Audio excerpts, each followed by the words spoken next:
6. To give you some background, I'm a 29-year-old male and I live in England. This happened to me when I was about 18.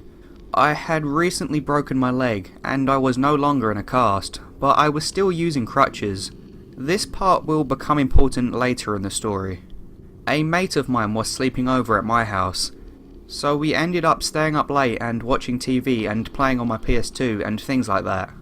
Anyway, it was about 3 AM when we decided to go down to the local 24-hour petrol station, that's what we call gas stations in England, to get some cigarettes and snacks. The petrol station was about half a mile away, and to get to the station, you had to walk along a cycle path that was right next to the main road, and you had to go down a hill to get there and up a hill to get back. Anyway, we were both about halfway there when suddenly we felt something was wrong, as we noticed a car coming very slowly down the hill towards us. Everything about the car was weird. It was an old 70s looking American car, a Chevrolet or a Chrysler or something like that. Seeing a car like that was very unusual where I live. The car was all black and it had no lights and no license plates, and all the windows were open. Then it slowed down to a snail's pace as it passed us as if it was checking us out. And this is where it gets really creepy. As it slowed right past us, we could see straight into the car, but there were no people in it at all. The car was driving by its bloody self, and there was no internal lighting, but it was a very bright night and a full moon and all the street lights were on down the stretch of the road. So we should have been able to see something with the windows being down, but nothing, just darkness. Then suddenly the car flew off down the hill at a very high speed as it turned around the roundabout at the bottom of the hill and came right towards us like a bat out of hell. We had nowhere to run because you could only go up or down the hill, and at the side of the path were tall, thick, thorny bushes, and I was hobbling on one leg with the crutches, so we were pretty much trapped. In pure panic we jumped as fast as we could into the thorny bushes, cutting ourselves quite badly. As we were hiding in the bushes, the car slowed down right next to us as if it was looking for us. At this point we were shitting ourselves as the car hung around for a few more seconds and then drove back up the hill. We waited a couple of minutes in the bushes before we dared to come out. Needless to say, we went straight to our house as fast as we could, with me being on crutches. I don't know who or what was in that car, and quite frankly, I don't want to know. Number 5. I work the night shift at a hotel, so I've had a ton of weirdos come through, but this is the most recent. Everything started off normally that night. Usually once I check in at 11 PM, I can just sit back and only see a few people. I'm a loner, so I actually prefer it this way. Anyways, at about 2:30 in the morning, a guy in his 30s comes down and stands in front of me at the desk. I have worked this job for 5 years, so I can pick out the weirdos pretty well, and I knew right away something was off about him. He didn't say anything at first, he just gave me this really creepy stare, so I asked, "Sir, can I help you?" He then mumbled something. All I can make out is the word coffee. I tell him that there's fresh coffee available in the breakfast area behind him. He turns to look, then looks back at me confused. "Do you have some coffee I can take to my room?" My first thought was, great, this guy is drunk as hell. And I told him that he could take a cup of the already made coffee, or I could give him a couple of packs to take to his room. He wanted the packs, so I grabbed a couple and gave them to him, hoping that was all he wanted and I could go back to watching TV. No such luck. He kept standing in front of me, looking at the packets of coffee, confused. I've had enough of drunk guy, so I walk over to the other side of the desk and stare at the TV, completely ignoring him. After a few minutes, he wanders into the breakfast area and stares at the pot of coffee. He then wanders over to the fruit, the cereal, the yogurt, and then back to the coffee, just staring at everything and walking in slow circles.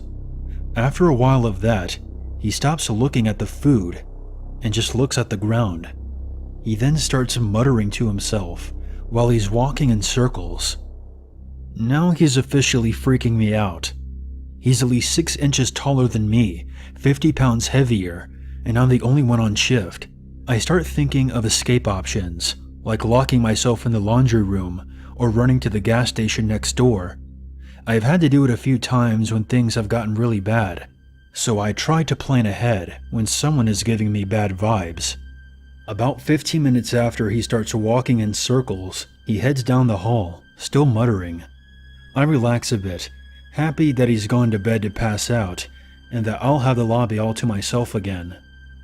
About 5 minutes later, I glance out of the front doors, and he's right there, staring at me, smoking a cigarette, and still talking to himself. I'm starting to think that he might be high on drugs, and that scares me enough to grab a pair of scissors when he wasn't looking and hold them down by my side. I start thinking about calling the police, but what for? He hasn't done anything, so I decide to just wait it out and hope that he goes to bed soon, since it was after 3 a.m. at that point. For the next 30 minutes, he walks up and down the halls, through the lobby and outside, then comes back through the back door and loops around again. The third time he walks by me, still talking, I was terrified and was on the verge of saying screw it and calling 911 anyway, just to have someone else there with me. Just then, an old woman walks up to the desk and asked me if I could call her a cab. She has no idea how happy I was to see her. I call for her and start chatting her up, very unusual for me, but I was just trying to keep her in the lobby. The weirdo comes around the corner for the 4th time, and the old woman tells him to pack his stuff and that they're leaving because he woke her up and she couldn't go back to sleep. Apparently this old lady was this weird guy's mom, and I felt so much better knowing that he was going to leave as soon as the cab got there. As soon as she told him to go pack his stuff, he got angry. He didn't want to leave. He told her to go back to bed, but she was adamant.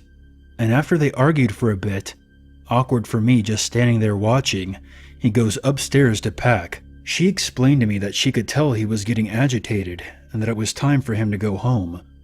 I talked to her for a while and she opened up to me and told me that her son is schizophrenic and she is the only one who can take care of him. She told me that she wished someone would take care of him for just 6 months, like a hospital, to get him on his meds and into a good routine. I felt so bad for her. She seemed so tired and hopeless. I have mental issues myself, so I could relate to the struggle. All of a sudden, weird guy comes running down and demanding to stay. They argue again, except this time he sees me watching and focuses in on me, storming up to the desk and screaming, "She's going to call the cops. I didn't do anything. Are you going to clean my kitchen? Why aren't you sucking my dick yet?" And other horrible things, while I just stood there, stunned. I held up the scissors to defend myself, and his mom screamed, "Stop! Do you even hear what you're saying to her?" He then calmed down just as fast as he had snapped. The cab pulled up, and as much as I felt for his mom, I was happy to see them pull away. Number 4. Just the other night, there was a windstorm that blew through my town. The wind was accompanied by a downpour of rain. Having grown up on the coast of origin, I had fallen in love with the sound of rain, especially when it's hitting the cement patio outside my bedroom window.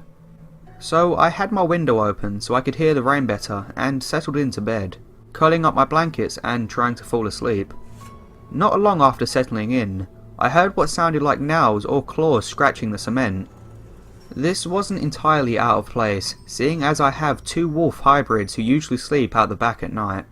So I brushed it off and tried to drift off again. Not much later, I hear it again. I opened my eyes and focused on the sound. The more I listened, the more it became obvious that this wasn't Kova or Anya. If they were moving around, I would hear their tags jiggling. I would hear the distinct pattern of them walking, but this was as if someone was taking their nail and scratching the cement. Being too lazy to get up and put pants on to go check if the dogs were inside, I texted my stepdad and asked him if he had let the girls out or not. He told me no, that since the wind was blowing so hard and there was so much rain, he brought them inside an hour ago. I told him about the sound I was hearing, so he got up and grabbed a flashlight. I heard him walk by my bedroom door and open the back door directly outside my window. He came back in and told me that he didn't see anything, but if I heard it again to look outside. So he went back to bed and I stayed where I was, just listening. It was quiet for a bit, so I figured maybe I was just hearing leaves sliding across the ground.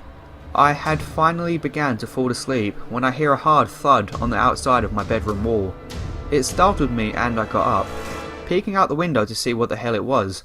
There was no way it could have been a raccoon, because since we have dogs, they haven't bothered coming into our yard. I see something small and black bolt across the yard. That was honestly the last thing I expected to see. I decided just to sit there and listen. I wrapped myself up in my blanket and got my phone, texting my friend Justin, telling him the sound. I said, "There's something outside my window and it just ran into the side of the house." It didn't take him too long to reply since he had just gotten off work. "It's probably a raccoon or something." "No, they don't come to our yard anymore, not since we got Cova. And it's too small to be a raccoon, unless it's a baby." He said, "Well, if you're unsettled by it, I can stay up and talk with you if you want." "Yeah, I'd like that." For the next half hour, I was hearing fast skittering, tapping, thumping and hissing coming from outside my window, until it stopped suddenly. I thought that would be the end of it, until I heard what sounded like claws scraping against the wall. Pressing my ear to the wall, it sounded as if something was slowly crawling up the side of the house. I said, "Justin, shit, it sounds like something's climbing the wall. Dude, it's under my window. What the fuck is this thing?" "Shit, this is just creepy. Try and relax," he said. "Thanks man, real help." Continuing to listen, the sound stopped as I was thinking I was just tripping myself out, until I heard a soft tap tap tap on the glass. By this point, I'm freaking the fuck out. I said, Justin, it's tapping my window. It's tapping my goddamn window." Of course now, of all times, he doesn't answer, and I yell for my stepdad, who is snoring like a bear in the other room. But as soon as I yell for him, two of my dogs come bolting into my room, barking and growling. As soon as the dogs come in barking, I hear whatever it is hiss and scrape down the wall, before I heard the grass in the yard disturbed. I was sitting in my bed, freaking out as Kova and Anya lay by my side and stare at the window. After a few minutes I get a text from Justin. "Shit, my roommates needed help with something. Is everything okay?" I told him yes, that the dog scared it off, and I was going to get my laptop to distract myself. He ended up calling and talking with me until I fell asleep. There is no way it was just an animal. If it was, the dogs would not have reacted the way they did. I have encountered a lot of things, but never at my own home. I really hope that this never happens again. Number 3.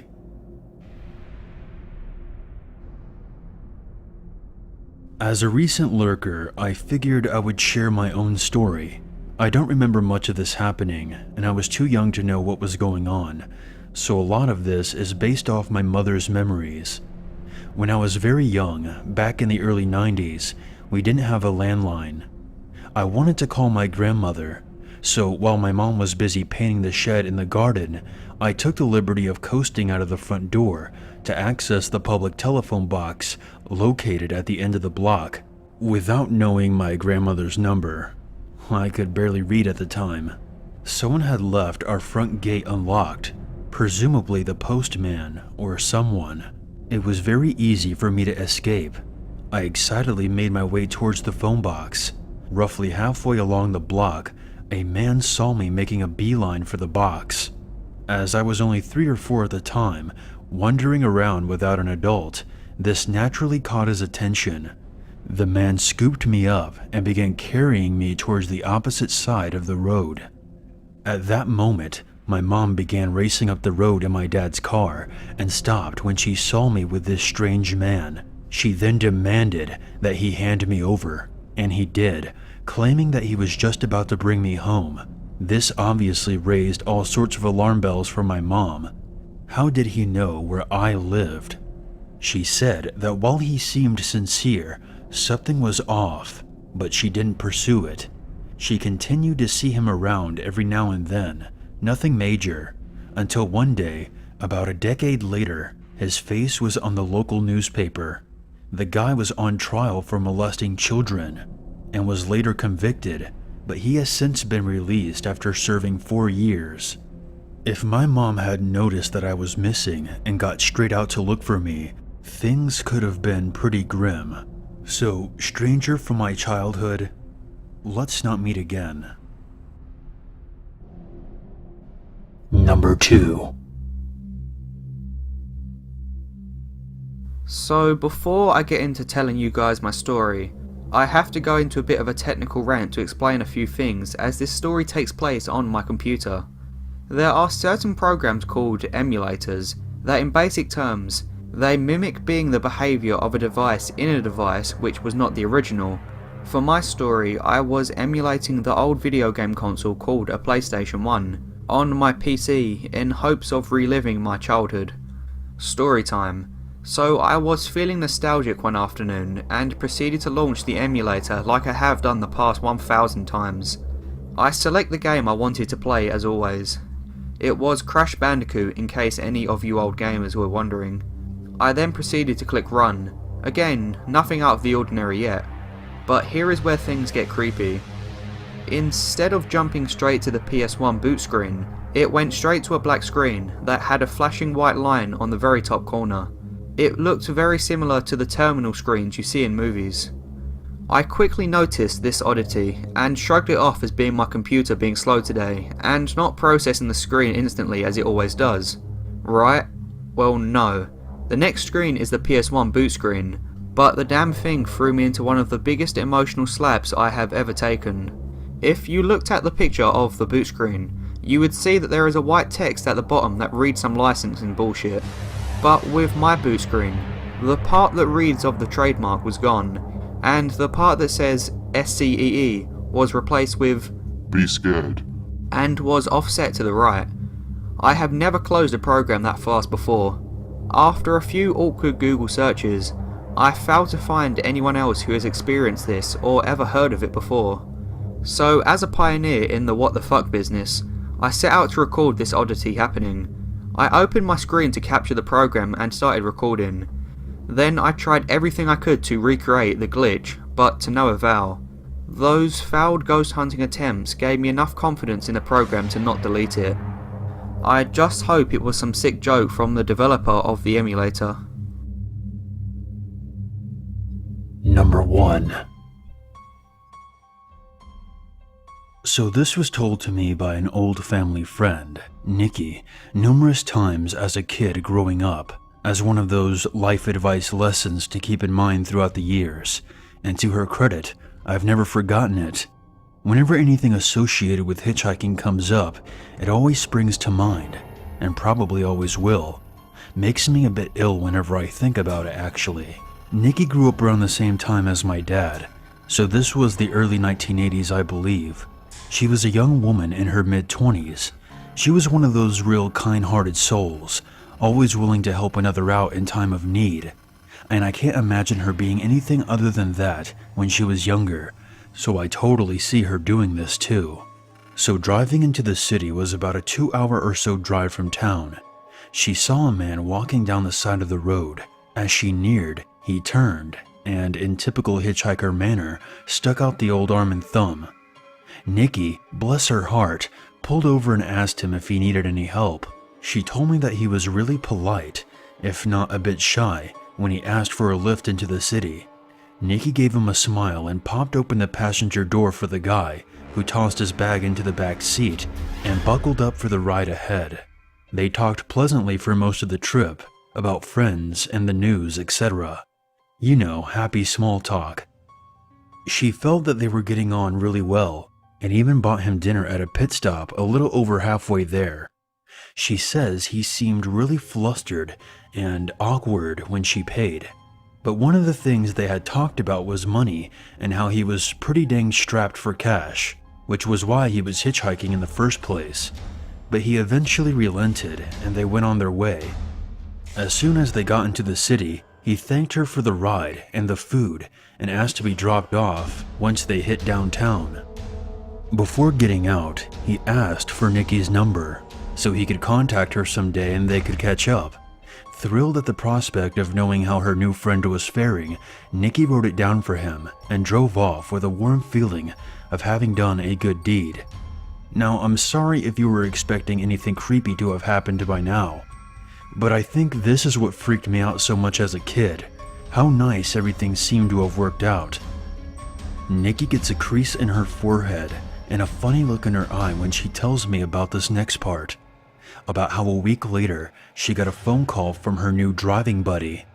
He didn't let her get in a word edgewise after hello and told her that she should thank God that she was raised so nice, because when he first got into her car, he was planning on raping and murdering her once they got to that pit stop, that he was going to steal that car and dump her body in a ditch further down the road and go on his merry way. But after she talked with him so kindly and treated him to dinner with a smile on her face, he could not bring himself to do it. He didn't think he could live with himself after doing that to such a nice lady. And to please never ever pick up another hitchhiker. He then hung up the phone. Nikki never got another call from him again. When she tried redialing the number, she got a payphone.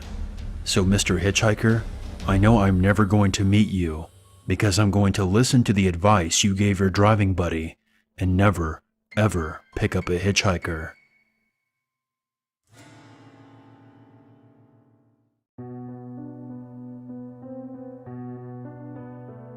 Hey guys, Unit 522 here, and I want to thank you very much for watching my video. I would appreciate it very much if you would share, like, and comment. And if you're new to this channel, become one with the Unity by hitting the subscribe button. If you have a scary story or experience that you want featured on this channel, you can always send it to my email or post it on the Free Horror Stories subreddit. The links for those can be found in the description below. If you would like to help out this channel even more, consider a PayPal donation. And for more updates, be sure to follow me on Twitter. There's nothing wrong with a little darkness in your life, as long as you never forget there's always a reason to be afraid.